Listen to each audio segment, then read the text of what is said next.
Welcome back. Today we are looking at the transforming your experience with ARES Wing Racing Simulator Cockpit with Monitor MO. Heightenler's Wing Racing Simulator Cockpit Review. Let's be completely honest right out of the gate. When a product claims to be everything to everyone, promising seamless dual-duty performance for high-end sim racing inches both Formula and GT styles, while simultaneously marketing itself as a versatile base for heavy flight simulation setups such as a complex Boeing 737 simulator, cockpitmy, internal cynical alarm bells start ringing immediately. Check the video description for the updated price link.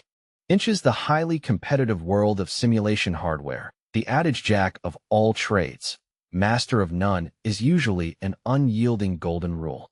How could a single steel chassis possibly provide the rigid, spine-crushing structural stability required for high-torque direct-drive racing wheels, while also offering the ergonomic layout, mounting real estate, and precise alignment needed for yokes, rudder pedals, and heavy throttle quadrants found in commercial aviation?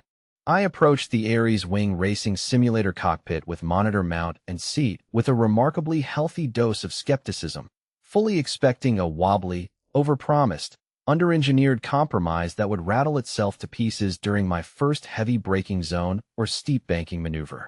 Sim racers and flight enthusiasts alike know the agonizing pain of flimsy tubular framing, pedal plates that flex downward under heavy load cell pressure, and racing seats that feel like cheap folding lawn chairs after barely an hour of continuous use.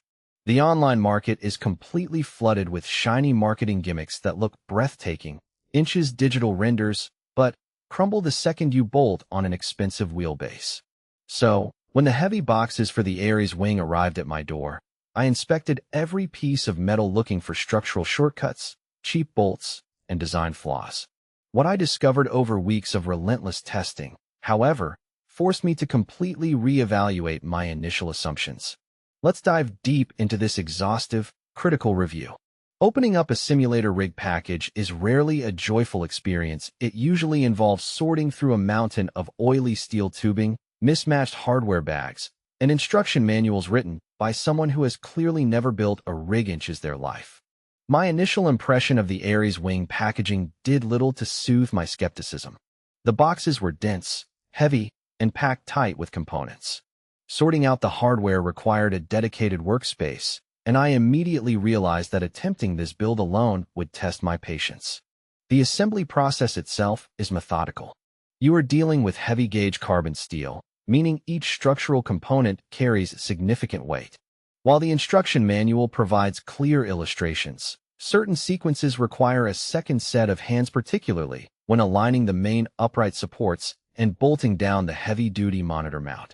However, as the skeleton of the cockpit began to take shape, my critical eye noticed something encouraging. The tolerances on the laser-cut mounting plates were remarkably tight. Unlike cheaper competitors where bolt holes require forceful coercion or filing down, everything lined up squarely. The inclusion of high-tensile hardware meant I could crank down the bolts without stripping threads, establishing an immediate sense of mechanical confidence before a single peripheral was even plugged in. My primary concern with any modular cockpit is frame flex under harsh operational loads.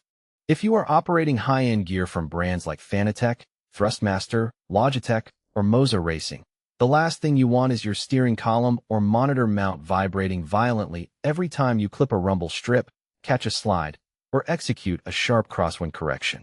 Initially, looking at promotional pictures, I suspected the joints would pivot under torque.